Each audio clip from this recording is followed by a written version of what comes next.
sometimes you have to think outside of the box, build your own material. We have done a lot of building of our own material. And guys, sleepless nights, can I tell you?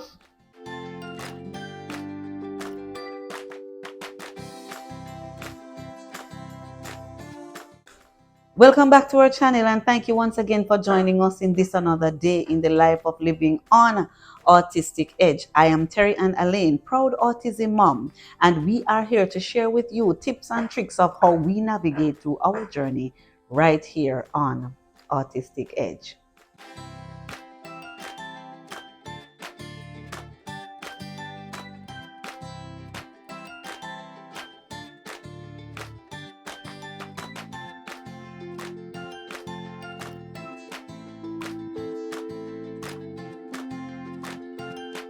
So today we want to talk a little bit about challenges that we have with coming up with ideas for speech therapy. Speech therapy is one of the main areas that we are working on with Alex Xavier, and of course we are doing this all on our own. All right, now coming up with ideas for speech therapy can be very challenging, and this is of course due to various factors, and I'm going to talk a little bit on some of these factors that affect how we come up with ideas for speech therapy.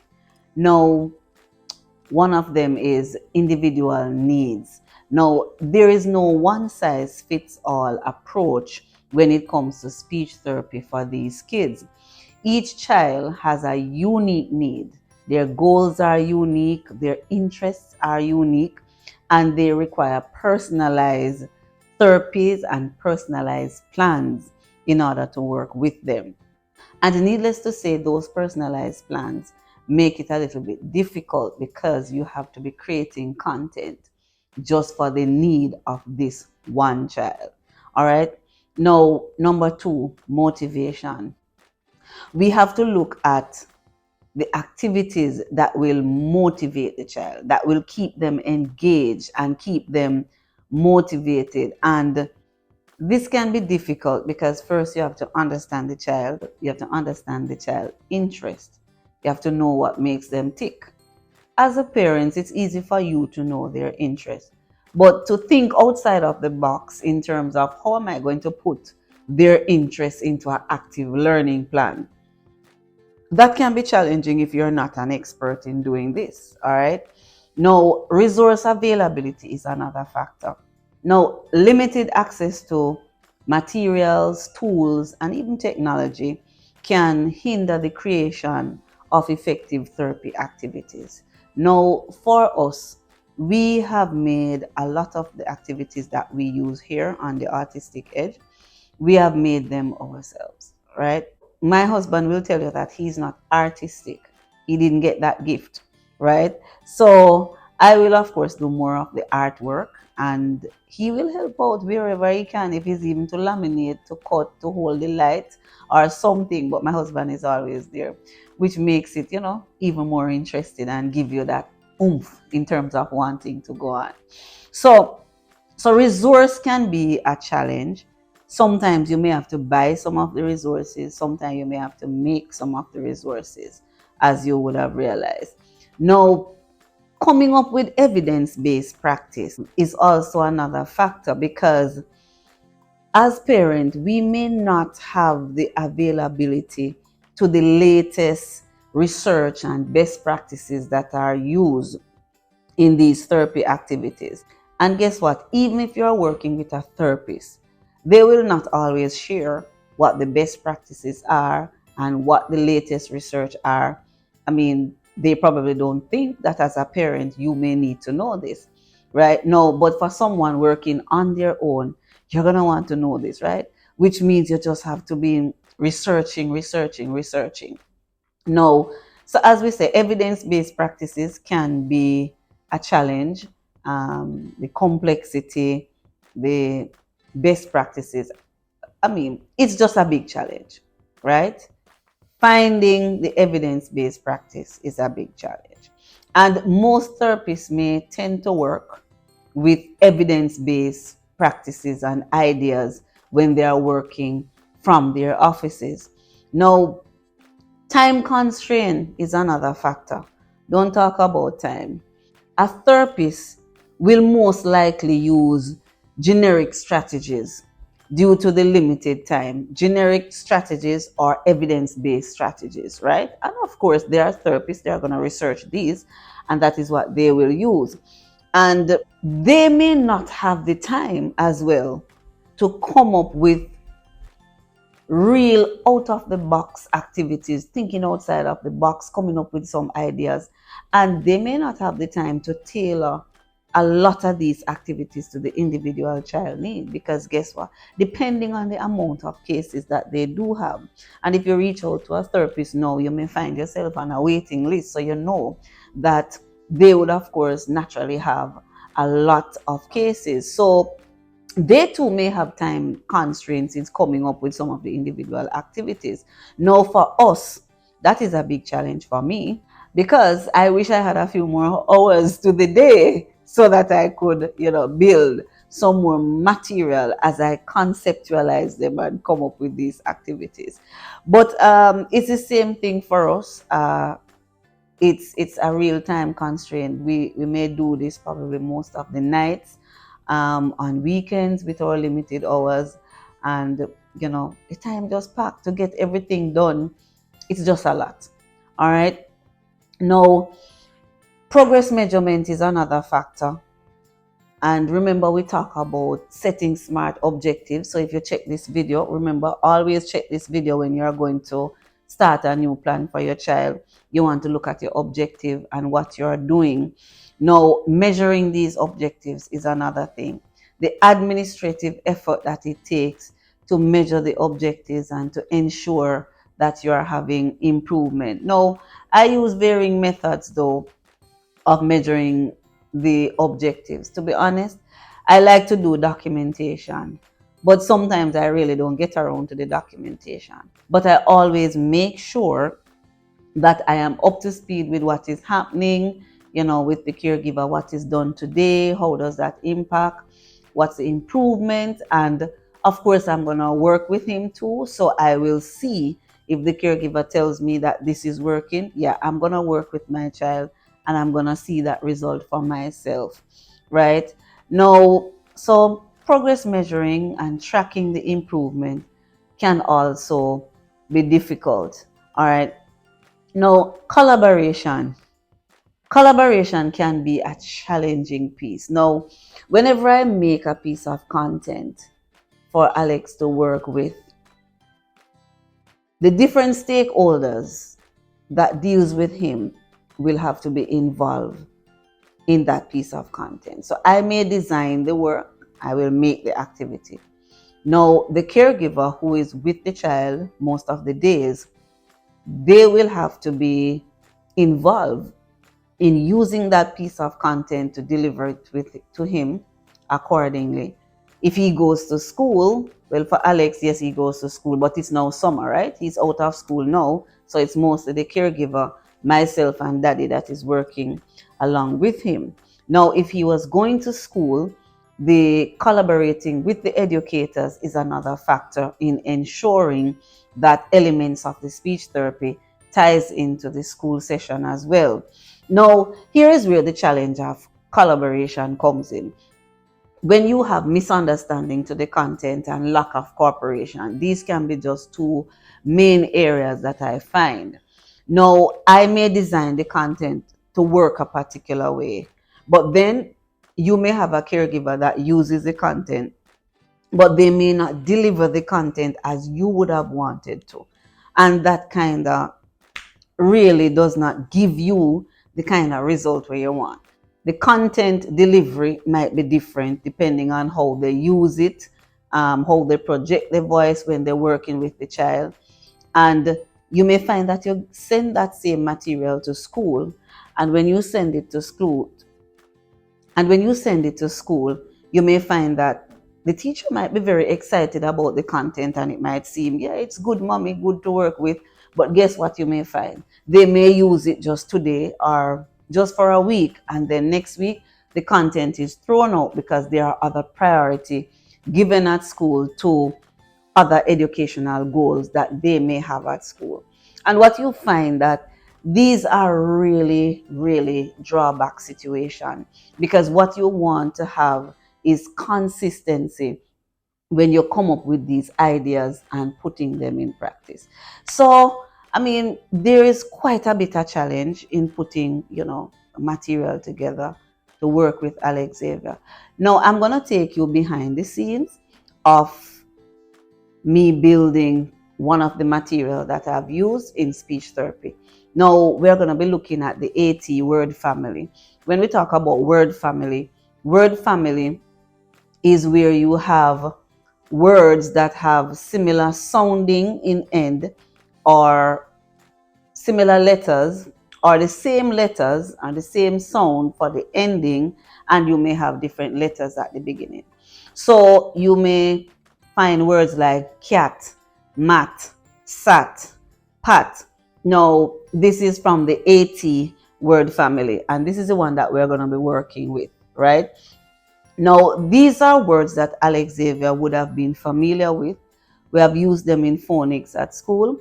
So what we're going to be doing here, we're going to be using these same words for speech therapy, but we're going to design an activity. So what we're going to be working on in this activity, of course, always word identification. But in this case, we're going to be looking at the phonological awareness, and we are going to do more articulation practice with this activity. So I'm going to show you how we make this piece of material, and this is something that you can try at home. We talk about generic ideas, but sometimes you have to think outside of the box, build your own material. We have done a lot of building of our own material, and guys, sleepless nights, can I tell you? So here we are now. I have not given this activity a name. Let me just build something. You know, I conceptualize the idea. I know what I want to do. So you probably call it word family strip or something of the sort. But here we go. Here we cut the strip, add a little border. Then we have these circles that we got from Growing Minds, and I drop a link below as to where you can find Growing Minds, right? Different colors, of course, to your taste as to how you would want to. Then we put them together. So here we are laminating the paper along with the circles, and we laminate to ensure we have durability, of course, because we're going to use this material more than once. All right, then here we are with our guillotine or our cutting board, and we are gonna just cut along the strip, right? Now, nice and easy. Then we are gonna use our laminator, and I'm gonna drop a link also for the laminator below. If you choose to get one, it's very useful to have at home. And then we're gonna laminate. Now, I do a lot of lamination because most of our material are reusable content. We're gonna use them over and over, right? Maybe no long term. All right. So here we are laminating, and this is coming out nice and easy. This is an 11 by 17 laminator, by the way. All right. Then now we're gonna cut off this piece, right? And normally when you cut, you have sharp edges. So here we have our corner rounder to ensure we clip the sharp edges so that we don't have any accident or any cut by these sharp edges when you laminate. Then here we are now cutting out the circles just to make sure that they are neat. And I have also another cutting board here. That green pad that is in front of me, there is a cutting pad. So when you're using sharp instruments, if you want to cut on the pad, also it's very nice when you cut on it, it doesn't leave any sharp edges or anything. All right, and now we're gonna put the circles together here, and then I'll use the staple machine to hold the circles together along that strip of paper. All right, one staple was sufficient, but I put some others for reinforcement. And you can add a little glue to the back of it since you're using it with a child, just to ensure that you don't get cut. Now I'm writing the AT word family, so I'll put the AT letters here. And of course, you're going to put the beginning letters now on the circles, so we can put different letters. So we have cat, here we have M for mat, here we have S for sat. So we're putting different beginning letters and we maintain the word family on the taller strip of paper. All right. So this is a rat. And here we are. So this is what it looks like. And you can have the child practice the articulation of the beginning letters as well as the ending word family letters. Now, this is what I like about laminating. You can erase, because what we use here is our dry eraser. So you can erase these letters or what you have written on it. And again, you can use it for other work family. You can use it for other word family, right? So here we are writing more of the letters. So here we have men, pen, den, and you can use it accordingly. And again, you can erase it, and you can also add other word family to this document. And here we have a little chart also with our word families that we are working on. So for sight word practice of articulation, you can also use the chart for identification. And you can also use this nice little project piece that I have made. Now, I don't know what to call it, but it's just a piece of material that I can use in our speech therapy sessions. All right, so if you would like, you can copy making one of these. It's very easy. You don't necessarily have to laminate if you don't want to, but we use this for repetition and consistency. So I got these circles pre-cut at Growing Minds, and I'll be using them in some other projects that I have coming up, but I just want to share with you where I got these, because I know that some persons are going to be asking.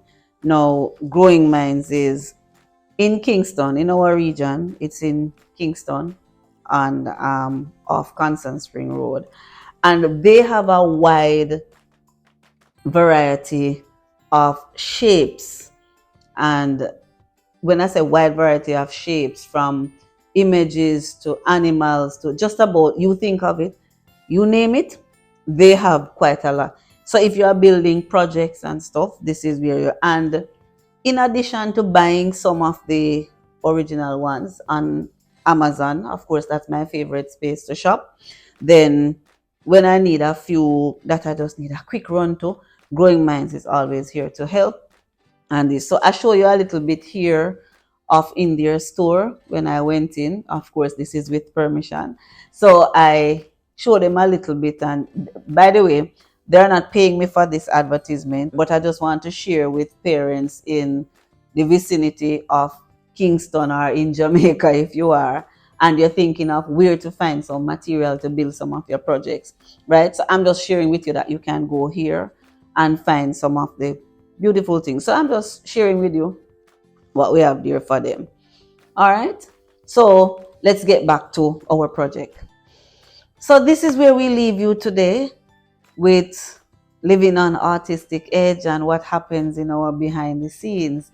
A lot of persons would have been asking to share more of this kind of content. So as I build more activity, I will share with you how I build the activity, where I get the resources, so you too can try some of these activities to help your little one at home, because I know it can be very difficult living this kind of journey.